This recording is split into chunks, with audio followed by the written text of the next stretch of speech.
Eventually goes to Eugene McGrath, and Eugene gets his kick in, and Eugene sends it over the bar, and that's the first score of the day. A point, good point for Dromore, scored by Eugene McGrath. Eugene up the middle, hands reaching for it. It's very, very quickly picked up by an Omagh player, John Myler, I think it is, and he sends the ball up towards this side of the field where Terry Fox is running towards it. Terry gets it out, but Terry loses it again, and the ball breaking towards Kieran Gallagher. Sorry, that's Damien McSorley, and Damien gets the ball in towards the Omagh goal mouth, where it's very well taken by Shawnee Myler, and Shawnee Myler gets the ball across the goals, and that's very, very well held by fullback John McGrath, and John McGrath is fouled in the process, and that's a free out for Omagh.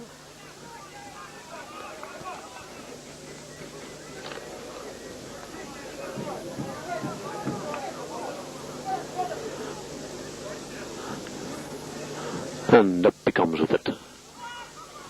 John McGoldrick breaks it down, but it only goes as far as Damien McCartney.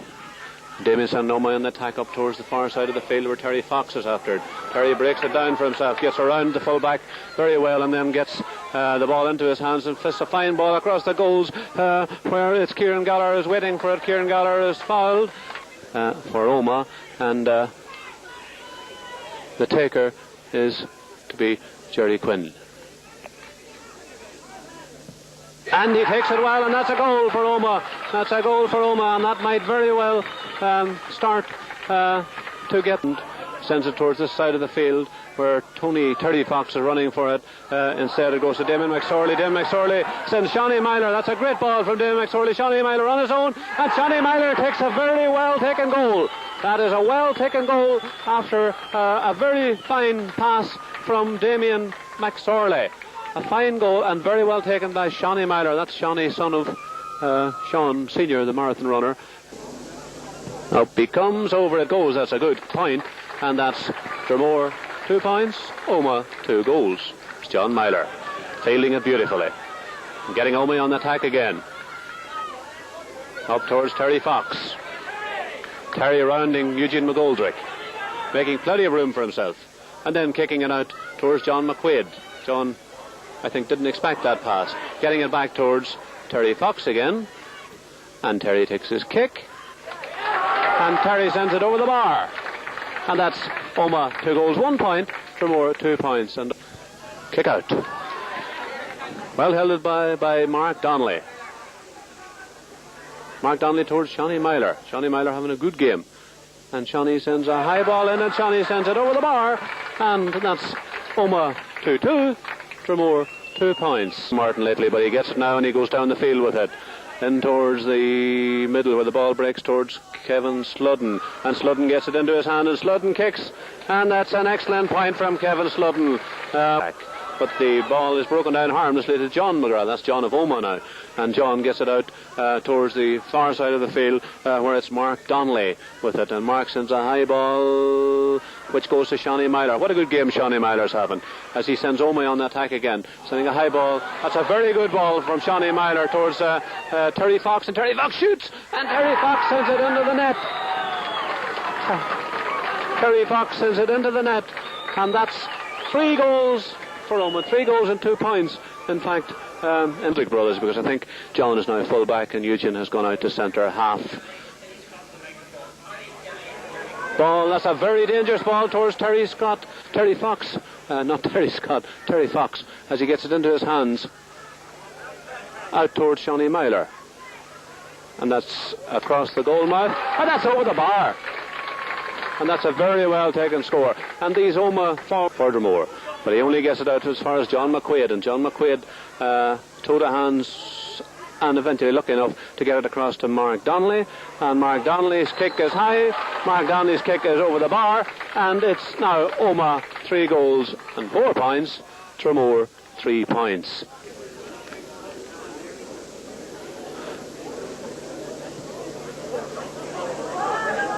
Very, very well held by Kieran McMahon, and I think that definitely is Kieran McMahon. Massey McMahon, I think. He's a 4-wheel drive man, that. I think they call him Massey. Need to pull out all the stops if they're to overtake them. The Omagh squad that you're looking at the moment, there you can see Joe Mulryan there, and you can see Thaddy Turbot. I was very tempted to comment on the head.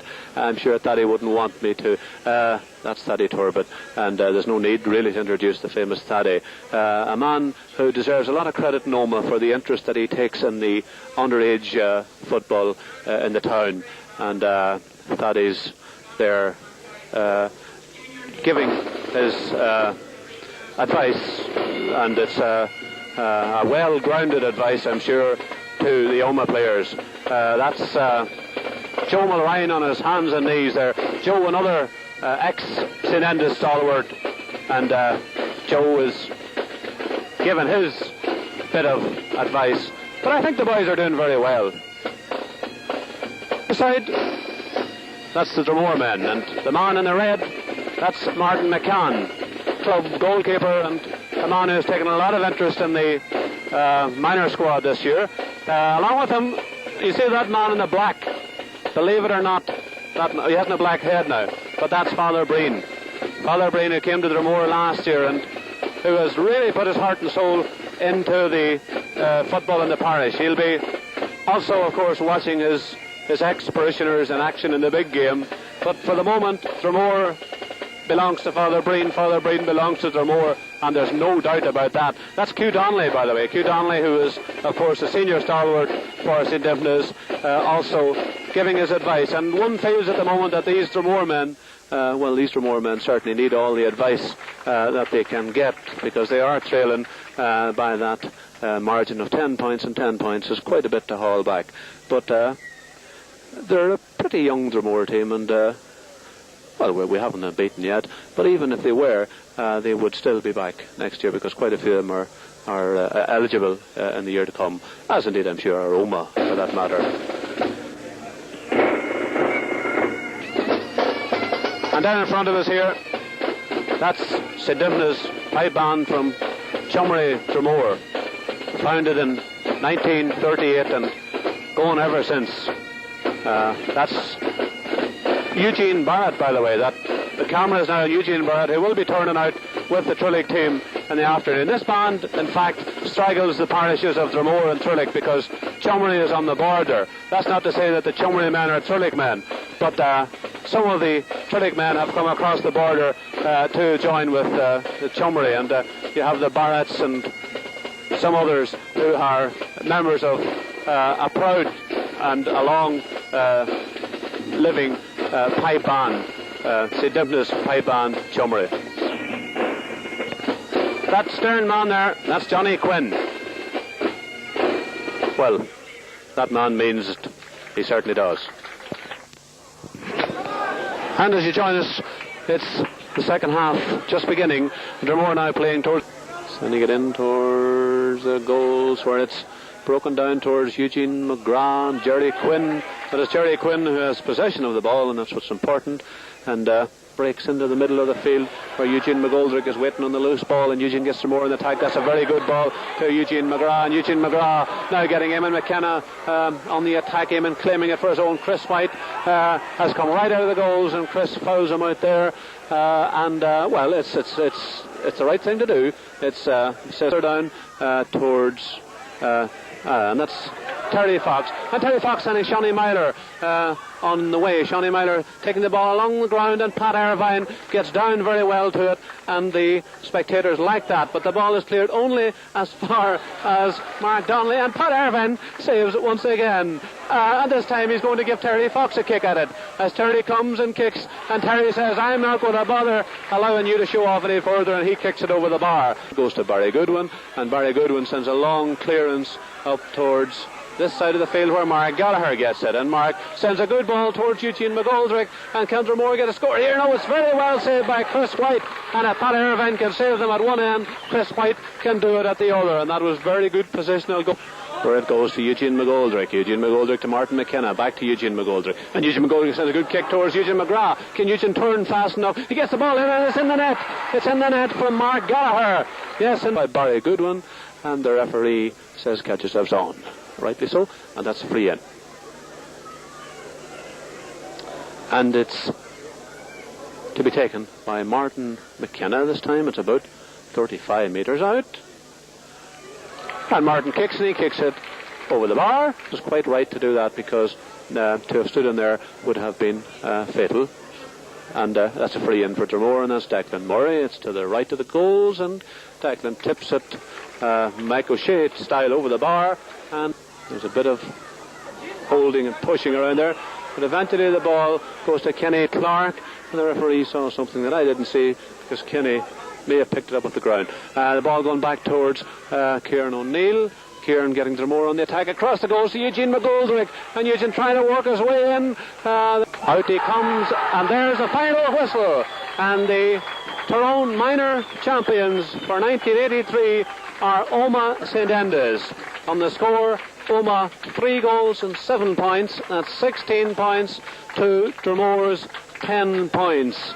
A game which I think Omagh certainly deserved to win, without any doubt, because they were the better team for most of the match. Although Dromore did bring the game to them in the last 5 or 10 minutes, nevertheless, for 2/3 of the match, they played very much second fiddle to an Omagh team that were more hungry, let's face it, more hungry for the ball, and an Omagh team which were capable of taking their scores.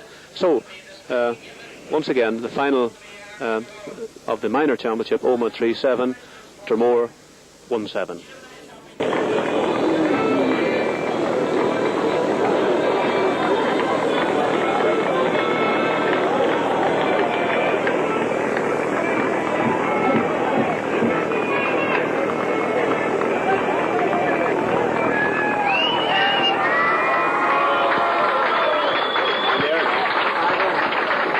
And just as the Omagh minor team pass in front of us here, they're getting a great round of applause from the support and the stand here on the left of the field, and well, they deserve it.